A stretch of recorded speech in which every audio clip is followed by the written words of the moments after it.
கடல் கிழித்து கதிரவன் தான் உதிக்கும் முன்னாலே தன் உடல் குளித்து ஒலுவெடுத்து சுபுகு தொழுகுவாள். கடல் கிழித்து கதிரவன் தான் உதிக்கும் முன்னாலே தன் உடல் குளித்து ஒலுவெடுத்து சுபுகு தொழுகுவாள்.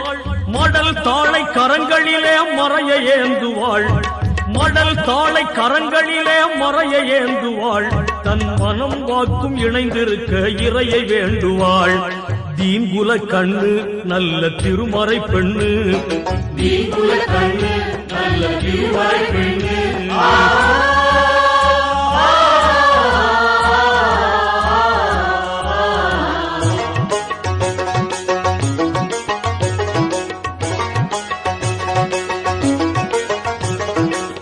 கணவனின் கண்களிலே நிறைந்து வாழுவாள். பிறர் கண்களுக்கு என்றைக்குமே